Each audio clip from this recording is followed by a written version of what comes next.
Well, hi, folks. Welcome back to another Kepler conversation. And I am here today with a Latin teacher, Danae Harlow. Hi, welcome. Salve. Nice to be here. Yeah, so I'm actually studying Latin right now.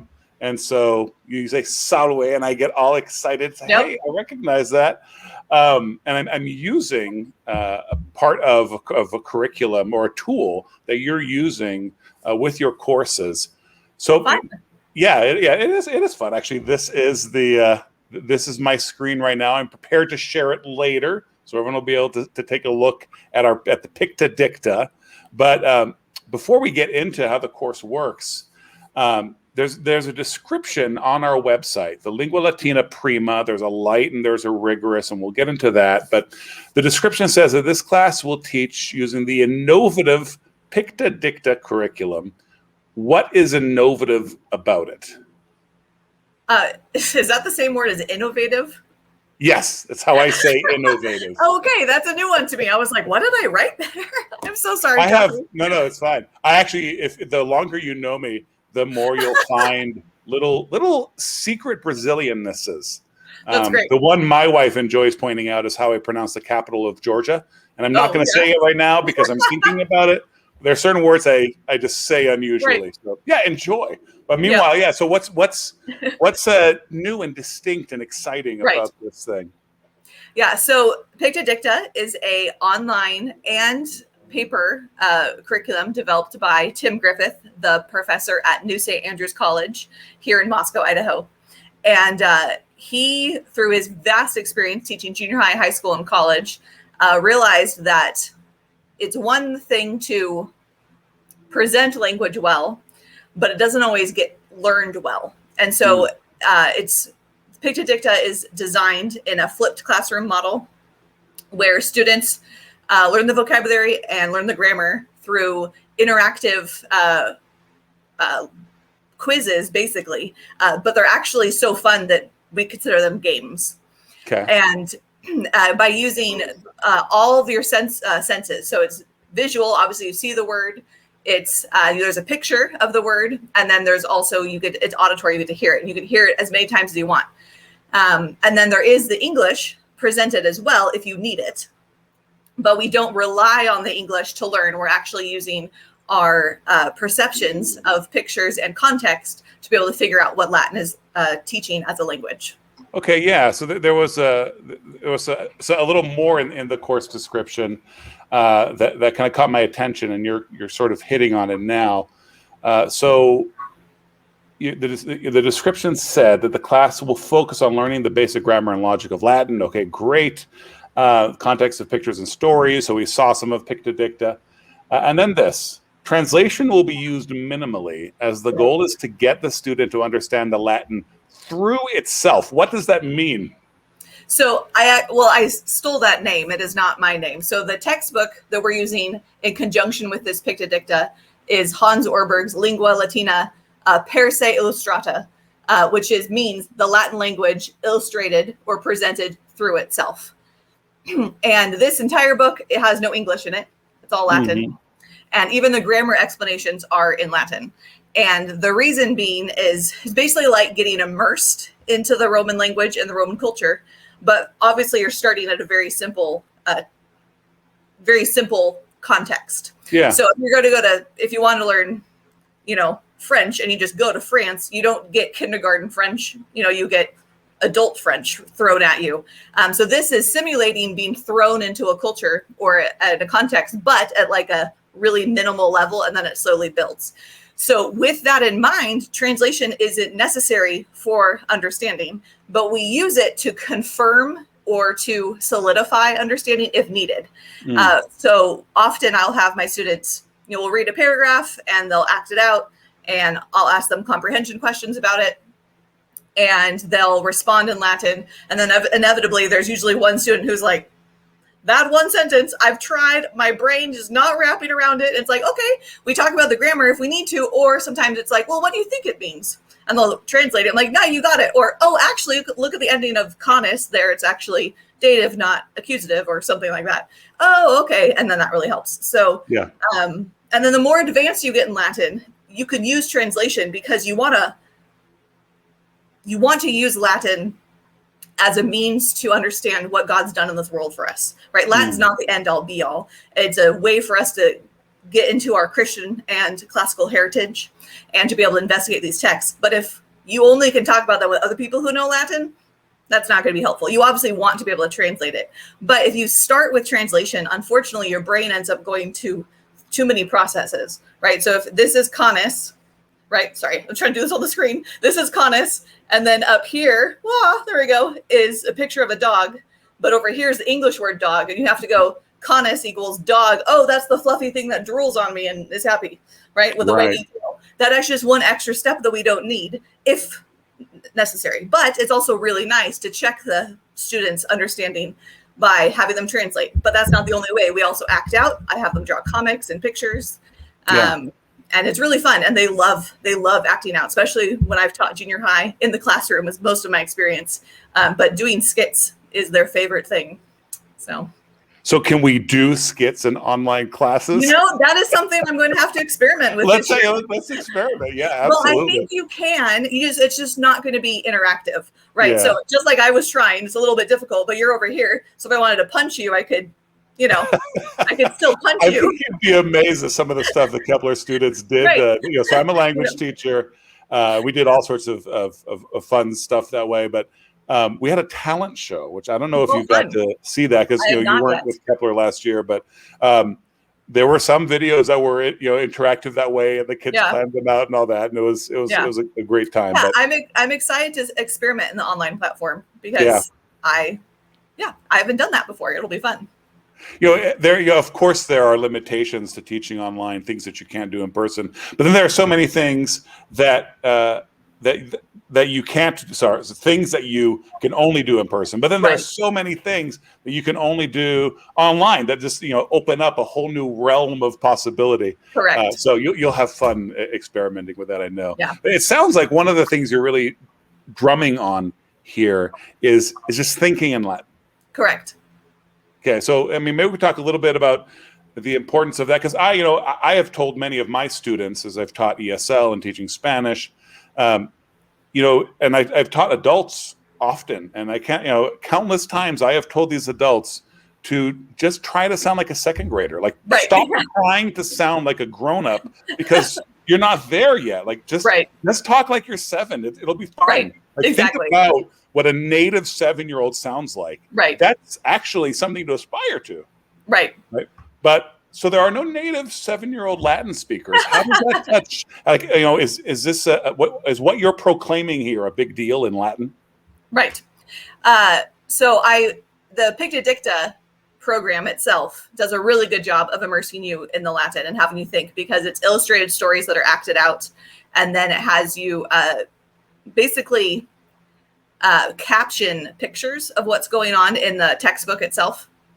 So if there's a picture of a boy hitting a girl, instead of having you translate the boy hits the girl, there's just a picture of it. By the way, I do not advocate violence. So, but there's a picture of it, and then there's a line, and it just wants you to write what it is, right? So you say puer, puellam, pulsat. And by doing that, you're seeing what the Latin is, or the picture, and just putting it directly into Latin.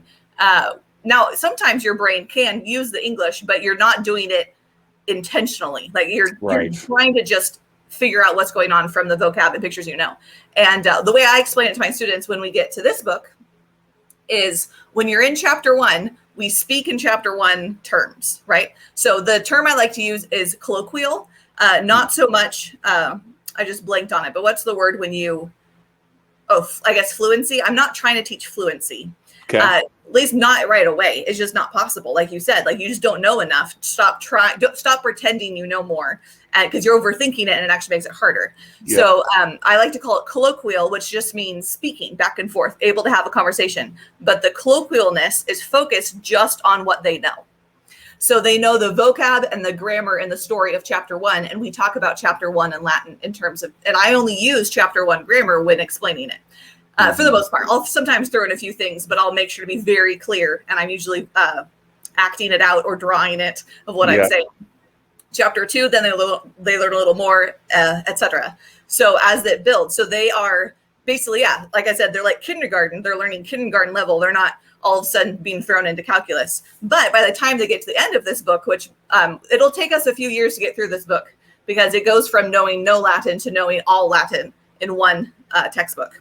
So, but by the end, after a few years in this course, using this textbook and in conjunction with Picta Dicta for the vocabulary and some extra grammar helps, they should be able to talk about almost anything in Latin because they will have learned enough grammar and vocab. Now, they wouldn't be able to talk about, Veggie Tales or Star Wars or, not pop culture. That's not our goal because there isn't Latin literature about that. But they should be able to talk about the Aeneid or what they're reading in of the stories in here, or in the Vulgate. We should be able to talk about those types of stories in Latin. And let's be frank. I mean, there are a lot of Latin programs and a lot of Latin methods and pedagogies that simply don't make speaking a priority. Correct. And as language teachers, I mean, to me, that's the only real way to maintain it. If I want to be 35 years old and still have some Latin, the only way that's going to happen is if I learn it by speaking. Oh, totally. Yeah, I'll give you a little bit of the background of my Latin journey because it's really, so I went to a classical Christian school, brick and mortar school, 3rd through when I graduated.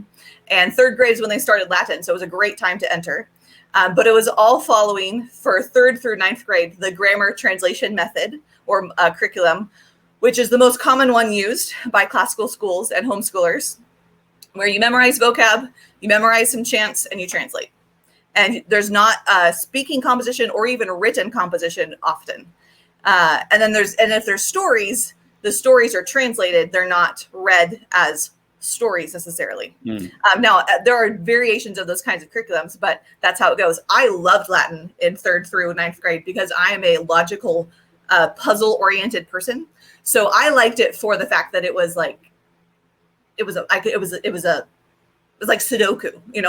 based on the endings, I can. You're learning the system and you're handling the system. And it was had a consistent word order that usually showed up. And so I didn't always have to look at the ending. I could just kind of guess and I was usually right.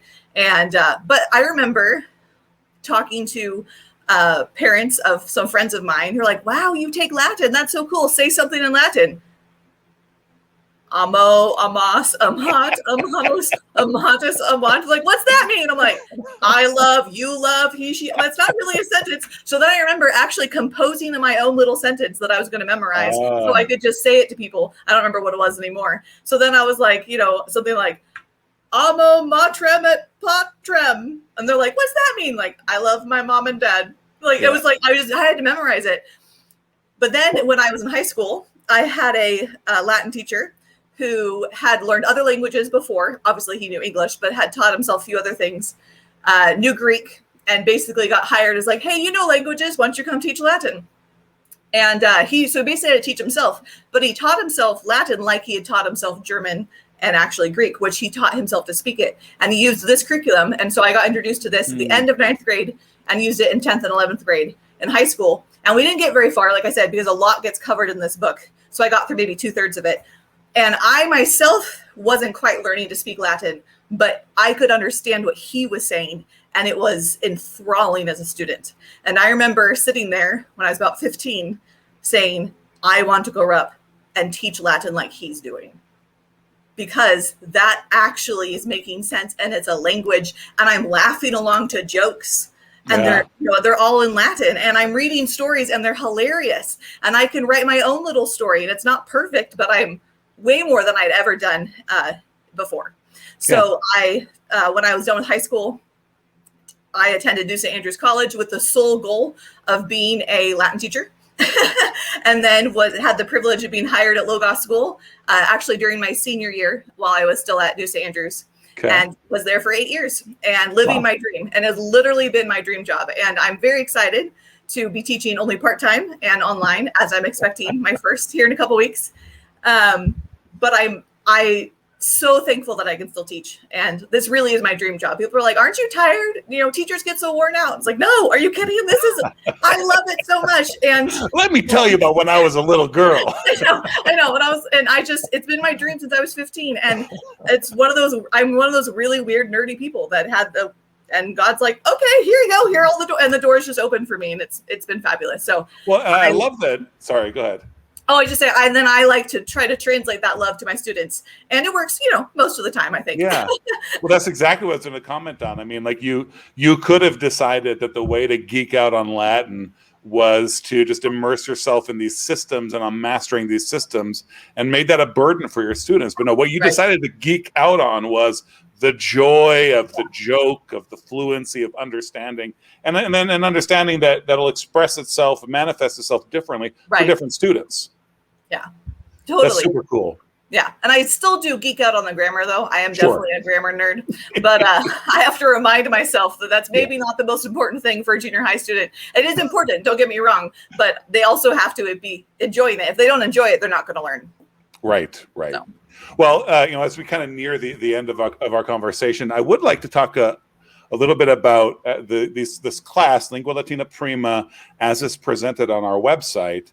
We have both the light and the rigorous, right? And there's a grade association, but it's not really a hard set grade association. So 5th and 6th grade for light, and the 7th and 8th for rigorous. And what's the difference between these two? So good question. Originally, they were both going to be junior high, and I was going to give an assessment to my students and assess whether they need to be on an accelerated course or a normal pace course due to their previous Latin experience. Which, by the way, having previous Latin experience doesn't automatically mean you should be in a rigorous course. Sometimes it actually means you need to be in the light course because it needs to be undone what you've learned, because then sometimes you get taught bad habits accidentally.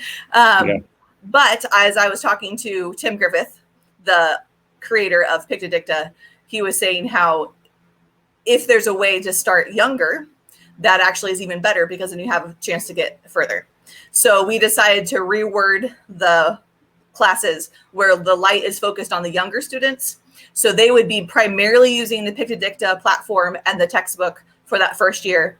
And then also moving into the second book of Picta Dicta. And then in junior high, picking up probably this text.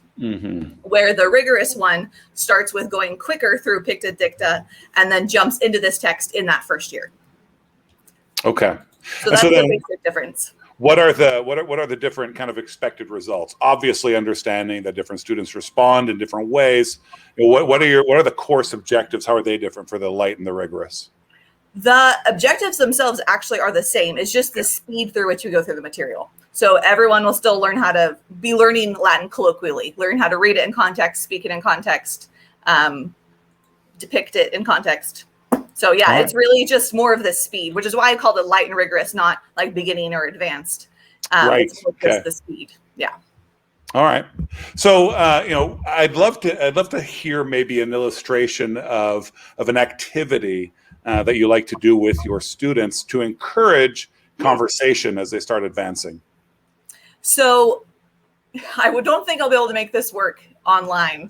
Okay. But I was teaching, I'll give you one thing I did do in the brick and mortar classroom, and then an idea I have of how to incorporate that in the online. I established something, I was teaching 7th, 8th, 9th, and 10th grade. And I actually had them competing against each other for who could say the most Latin sentences. And it had to be an accurate Latin sentence.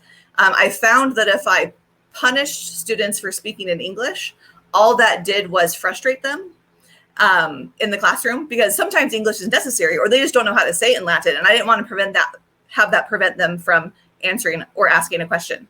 But if they spoke in a complete accurate Latin sentence, asking or answering a question, or even, can I go to the bathroom? If they asked that in Latin, they would get a point. And I called them brownie points, because once one class got to 100, or I accelerated it, so the next time maybe 150, 200, I would bring that class brownies, and then everyone would start over at 0 again.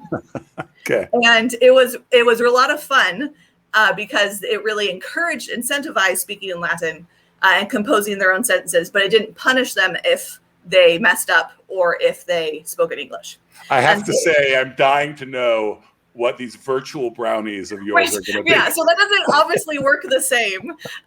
But sometimes you don't need a reward just to know that you won. It's sometimes just like, woohoo, we won! So, but I'll probably do something similar, and I'm still trying to figure it out, but keeping some sort of tally of that. And then it really just encourages students just to have fun and experiment. And if they're a little wrong, I will help them until they get it right too, and then give them the points. Not like, no, you're wrong, moving on, just ignore their question. Yeah. But often actually I'd have another student help them fix it, not me. So one thing that's very, very important in a classroom, especially in a language classroom, is the teacher's not the only one that knows everything. The students actually know a lot and they can help each other. So a student asked a question and I was like, oh, that's close. There's one word that's wrong. Think about it. And then someone else might answer. And if they get it right, they still get as a class, they'll still get that point because together they made the sentence. So, right. So, and then also using whiteboards a lot for composition. And that is actually still possible online. You can write on a whiteboard and then hold it up to the screen. That's obviously not spoken composition, but it's still composition. And what's nice about that is I can then address and make sure every student is able to do something. So let's say we just learned the infinitive, and I will say, I will give them maybe half the beginning word and the end word of a sentence. I was like, now put an infinitive clause in the middle, and it's really just kind of narrow down what they have to compose and have them work on that. And then we'll start with writing it. And then I'll go to I'll draw a picture and then ask one of them to tell me in Latin what it says. So that way they're practicing the new grammar. They're not just stuck on the previous grammar because they're more comfortable with that. So. Yeah. Oh, very cool. Yeah. I think this is going to be a great class. I'm really enjoying using Picta Dicta personally. And I'm a huge fan of the philosophy behind and then this way of teaching Latin. So highly recommend this course to all the Kepler families. You don't have to do it. I'll do it for you, Danae. Right, thanks. Well, and what's unique about Picta Dicta is you don't need a tutor or a teacher to work through it with you. You technically have all the materials to do on your own. But if you want to be able to move beyond and compose a lot of your own sentences and make sure that they're accurate, then it's really helpful to have the tutor/teacher there to be able to push you and address what you might specifically be missing, because you can take a quiz and get the same thing wrong over and over and not know why, or a game. And or eventually you'll get the right answer if you get enough wrong. Right. But I can just really help with that extra assistance. So that's what the service I provide. And then the fact that we're moving beyond Picta Dicta then to an actual textbook as well. Right. Well, yeah, and I think that's a great. My students will often ask me, well, how can I keep up with my Spanish, etc., or how can I prepare for Spanish 1? I've never done Spanish before, and one of the tools I'll often throw out there is Duolingo. Okay? Right. First of all, the Latin on Duolingo is terrible. Yes, I've heard. I've not even tried. But even with a language that's well done, like Spanish, you think about Duolingo or Rosetta Stone. It can't be anything more than just maintenance. That's not really how you can learn. If you're off on a desert island as your only choice, that's fine. But taking something like Picta Dicta, which is what the Latin Duolingo should have been and more. Right. Oh yeah, it's way better. But you take that and then you carry that into a classroom with a living, breathing human teacher. That's when it can really transform and become powerful. Right. Yeah. And so I love the fact that it's going to be more of a flipped classroom model. When we're together, we're workshopping, we're experimenting, we're actually speaking and trying it and drawing it and acting it out. I'm not just lecturing. And lecturing is my least favorite part of teaching a language. Well, it was smart to have a class with Kepler in that case. Because you should never really lecture, to be honest, but it's, you should be working with the students and getting them to see what they can learn in context. But it's more fun to use the language than just to tell them something new.